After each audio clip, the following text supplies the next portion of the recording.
ಬಿಜೆಪಿಯಲ್ಲಿ ಇದ್ದುಕೊಂಡು ಪಕ್ಷದ ವೇದಿಕೆಯಲ್ಲಿ ತಮ್ಮ ಅಸಮಾಧಾನವನ್ನು ಹೊರಹಾಕುವ ಮೂಲಕ ಸಮಸ್ಯೆಗೆ ಪರಿಹಾರ ಕಂಡುಕೊಳ್ಳುವ ಪ್ರಯತ್ನವನ್ನು ಬಿಜೆಪಿ ಉಚ್ಚಟಿತ ನಾಯಕ ಬಸನಗೌಡ ಪಾಟೀಲ್ ಯತ್ನಾಳ್ ಅವರು ಮಾಡಿದರೆ ಇವತ್ತು ಅವರು ಅತಂತ್ರ ಆಗ್ತಾ ಇರಲಿಲ್ಲ. ಅವರು ಮಾಡಿದ್ದನ್ನು ಜನ ಕೂಡ ಒಪ್ಪಿಕೊಳ್ತಾರೋ ಏನೋ, ಆದರೆ ಅವರ ನಡವಳಿಕೆ ಅವರ ರಾಜಕೀಯ ಭವಿಷ್ಯದ ಜೊತೆ ಇನ್ನು ಬಿಜೆಪಿ ಪಕ್ಷಕ್ಕೂ ಒಂದಿಷ್ಟು ಹೊಡೆತ ನೀಡುವಂತೆ ಮಾಡಿರೋದು ಅಂತೂ ಸತ್ಯ. ಆದರೆ ಇದೀಗ ಯತ್ನಾಳ್ ಅವರ ಮುಂದಿನ ನಡೆ ಏನು ಎಂಬುದು ಮಾತ್ರ ಕುತೂಹಲಕಾರಿ. ಮಾತು ಆಡಿದ್ರೆ ಹೋಯ್ತು, ಮುತ್ತು ಒಡೆದ್ರೆ ಹೋಯ್ತು ಎಂಬ ಹಿರಿಯರ ಮಾತು ಯತ್ನಾಳ್ ಅವರ ವಿಚಾರದಲ್ಲಿ 100% ನಿಜವಾಗಿದೆ.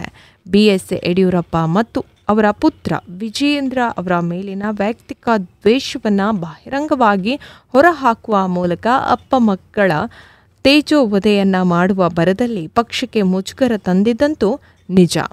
ಪಕ್ಷವನ್ನು ಉದ್ಧಾರ ಮಾಡ್ತೇವೆ ಎಂದು ಹೇಳುತ್ತಲೇ ಶಿಸ್ತಿನ ಪಕ್ಷದ ಮಾನ ಮರ್ಯಾದೆಯನ್ನು ಬೀದಿಯಲ್ಲಿ ಹರಾಜು ಮಾಡಿದ ಕೀರ್ತಿ ಯತ್ನಾಳ್ ಅವರಿಗೆ ಸಲ್ಲುತ್ತದೆ. ಯಾವುದೇ ರಾಜಕೀಯ ಪಕ್ಷವಿರಲಿ, ಎಲ್ಲ ಪಕ್ಷಗಳಲ್ಲೂ ಕೂಡ ಸರ್ವ ನಾಯಕರು ಒಟ್ಟಾಗಿದ್ದಾರೆ ಎನ್ನುವುದು ಒಪ್ಪಿಕೊಳ್ಳಲಾಗೋದಿಲ್ಲ. ಇನ್ನು ಬಣ ಜಗಳಗಳು ಇದ್ದೇ ಇರುತ್ತೆ. ಆದರೆ ನಾಯಕರು ಆದವರು ಅದನ್ನೆಲ್ಲ ಪಕ್ಷದ ವೇದಿಕೆಯಲ್ಲಿ ಚರ್ಚೆ ಮಾಡಿ ಪರಿಹಾರವನ್ನು ಕಂಡುಕೊಂಡ್ರೆ ನಾಯಕರಾಗಿರೋರಿಗೊಂದು ಗೌರವ ಇರುತ್ತದೆ. ಅದನ್ನು ಹೊರತುಪಡಿಸಿ ಸ್ವಪಕ್ಷದ ನಾಯಕರ ವಿರುದ್ಧವೇ ಬಹಿರಂಗವಾಗಿ ಹೇಳಿಕೆಯನ್ನು ನೀಡುವ ಮೂಲಕ ಅಸಮಾಧಾನವನ್ನು ಹೊರಹಾಕಿದ್ದೆಷ್ಟರ ಮಟ್ಟಿಗೆ ಸರಿ? ಇದರಿಂದ ಆರೋಪ ಮಾಡುವ ನಾಯಕನಿಗೆ ಲಾಭಕ್ಕಿಂತ ನಷ್ಟವೇ ಹೆಚ್ಚು ಎಂಬುದು ಯತ್ನಾಳ್ ಪ್ರಕರಣದಲ್ಲಿ ಸಾಬೀತಾಗಿದೆ. ಇನ್ನು ಯತ್ನಾಳ್ ಅವರು ಕಳೆದ ಕೆಲವು ವರ್ಷಗಳಿಂದ BS ಯಡಿಯೂರಪ್ಪ ಅವರ ಕುಟುಂಬವನ್ನು ವಿರೋಧ ಮಾಡ್ತಲೇ ಬಂದಿದ್ದಾರೆ.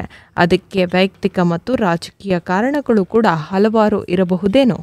ಈ ವಿಚಾರದಲ್ಲಿ ಯತ್ನಾಳ್ ಅವರು ಪಕ್ಷದ ನಿಯಮ ಸಿದ್ಧಾಂತದಂತೆ ನಡೆದುಕೊಂಡು ಹೋಗಿದ್ರೆ ಬಹುಶಃ ಉಚ್ಚಾಟನೆ ಪರಿಸ್ಥಿತಿ ಬರ್ತಾ ಇರಲಿಲ್ವೇನೋ. ನಿಜ ಹೇಳಬೇಕು ಅಂದರೆ BS ಯಡಿಯೂರಪ್ಪ ಅವರ ವಿರುದ್ಧ ಇವತ್ತಿಗೂ ಹಲವು ನಾಯಕರು ಅಸಮಾಧಾನದಲ್ಲೇ ಇದ್ದಾರೆ. ಹಿಂದೆ ಕೇಂದ್ರ ನಾಯಕರಾಗಿದ್ದಂಥ ಅನಂತಕುಮಾರ್ ಪ್ರಬಲ ವಿರೋಧಿಯಾಗಿದ್ರು, ಅದು ಎಲ್ರಿಗೂ ಗೊತ್ತಿತ್ತು. ಆದರೆ ಯಾವತ್ತೂ ಕೂಡ ಬೀದಿ ರಂಪವನ್ನು ಮಾಡಿಕೊಂಡಿರಲಿಲ್ಲ.